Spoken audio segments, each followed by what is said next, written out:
John McCain has come to St. Paul to take charge of the convention that will formally nominate him for the presidency of the United States tonight.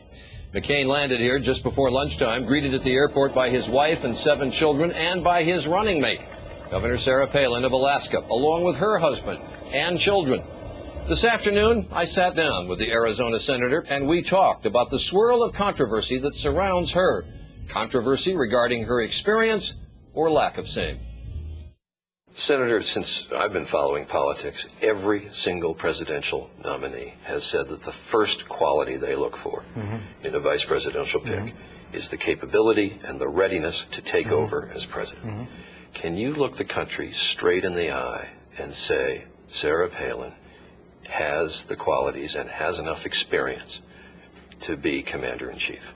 Oh, absolutely. When I think people compare her experience and background and accomplishments, I mean, ethics and lobbying reform in a state that was beset by the influence of special interests, cutting taxes, giving the citizens back money. I mean, she's got an incredible resume, including a beautiful family and a wonderful, loving, caring family.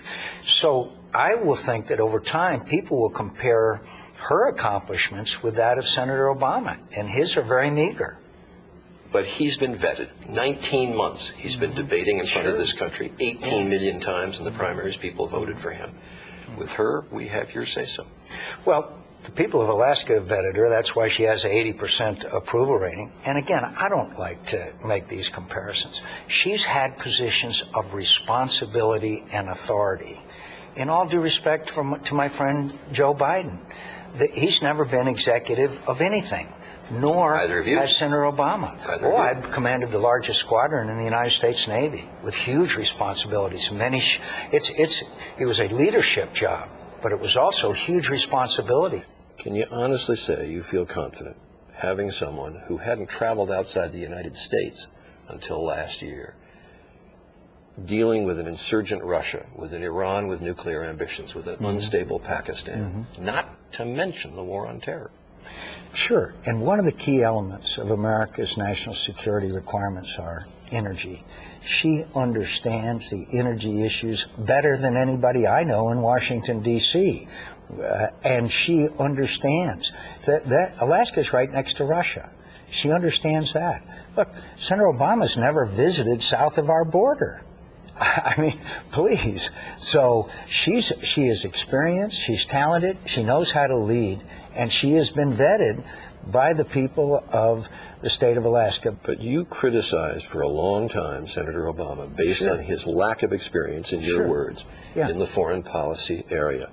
January 6th, I'm quoting you, Senator Obama does not have the national security experience and background to be president. Sarah Palin does? I said that he didn't have the judgment. He doesn't have the judgment. He didn't have the judgment on Iraq. He still refuses to acknowledge that the surge has succeeded. I'm proud of her vision. I'm proud of her strength. And everybody knows energy is a key element in American strength and future. She knows how to address that issue. You had many people to consider. Senator Lieberman, who has spent a lifetime in government. Governor Romney, who has had large executive experience. Tom Ridge, who has served in so many different capacities. And you feel she's more qualified than any of them? Of course, I think overall she's by far the best candidate. I can look the country in the eye and say, this is a person who will bring change to Washington and start working for you and on your side. This is what we Americans want. They don't want somebody who is frankly necessarily gone to Harvard or an Ivy League school. She probably hasn't been to a Georgetown cocktail party. But you know what?